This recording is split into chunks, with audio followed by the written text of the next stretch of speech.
Bonjour à tous et à toutes, c'est Paul Dam pour vous présenter aujourd'hui un sapin sucette, voyez encore une fois, sur le sujet du test du miel. Test du miel, c'est assez bizarrement dit, mais le fait est que par là, j'entends s'il convient bien chimiquement et si on retrouve bien les aspects du miel tel qu'on le connaît. Car à la base, le miel étant un produit assez noble, il est tout de suite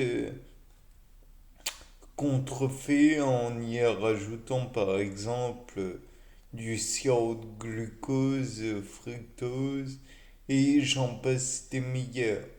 Mais je me dis que on pourrait employer des méthodes d'analyse moléculaire assez simples pour en vérifier la teneur, les composants, les constituants plutôt. Et tout d'abord, j'aimerais qu'on y fasse comment dire, une séparation des éventuels constituants. Et ensuite,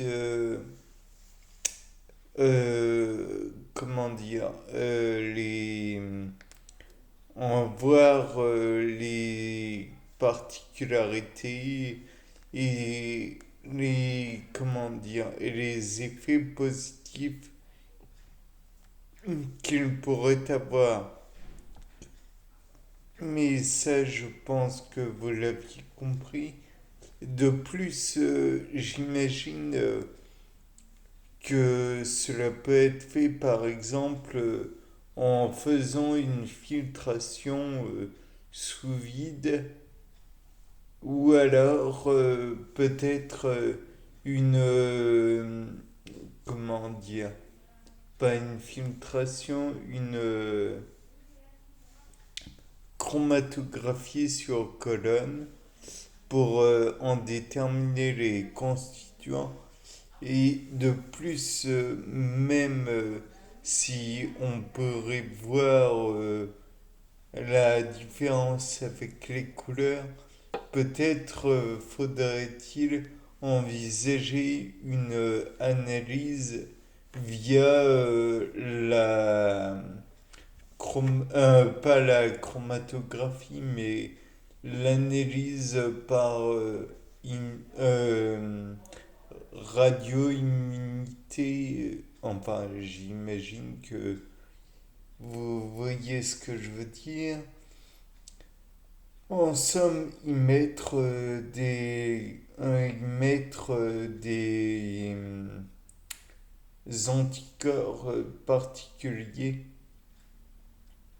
qui pourraient capter particulièrement une molécule euh, tout en étant rattaché à un élément radioactif et celui-là pourrait être au fil du temps, bien sûr, chaque élément pourrait être analysé et on pourrait avoir une certaine quantité de radioactivité qui pourrait être détectée par un compteur GR, mais ça je ne vous apprends rien. De plus, par ce compteur GGR, on pourrait déterminer la quantité de radiation. On pourrait donc en déterminer le nombre d'éléments constitutifs qui déclenchent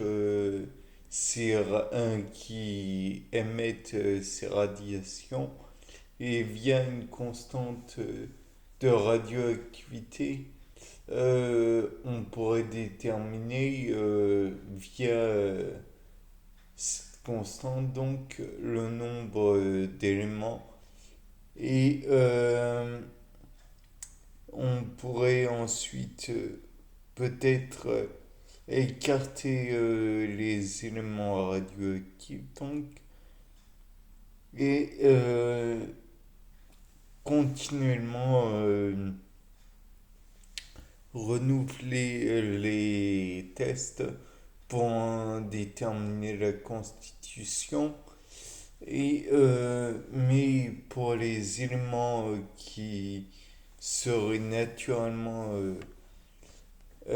comment dire, non détectés au fil des divers recherches euh, ou captages, enfin bref, on pourrait essayer de les séparer des, comment dire, des éléments qui ont été captés par les anticorps et on pourrait par la suite essayer de déterminer ce que c'est.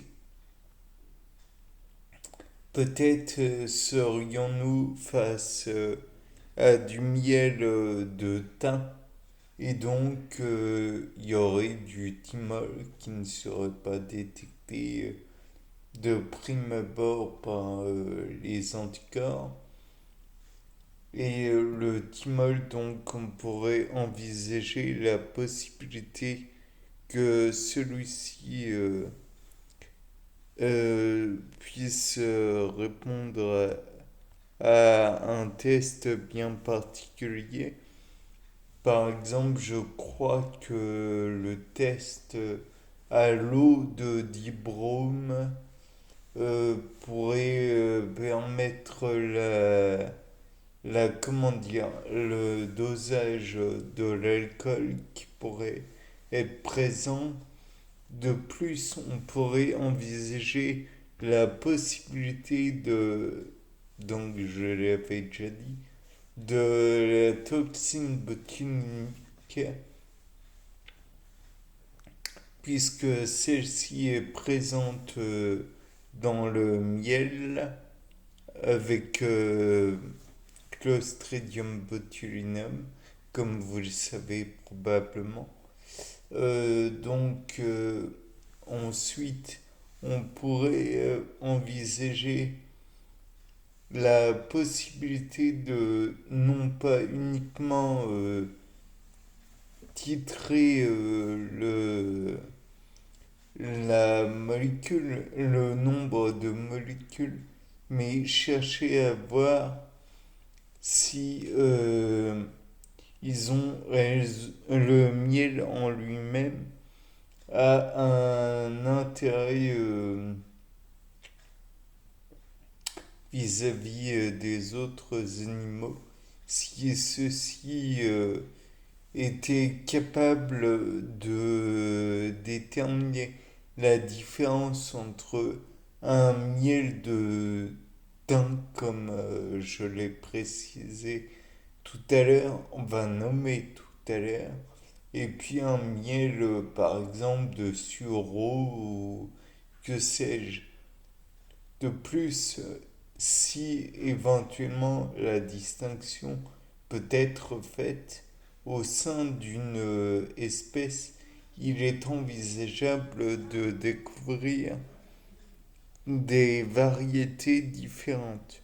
Donc peut-être que les variétés pourraient influer sur le type de miel et donc peut-être que un animal préférerait l'un plutôt que l'autre et donc il irait naturellement vers celui qu'il préférerait et le dégusterait jusqu'à la dernière miette, comme vous en doutez.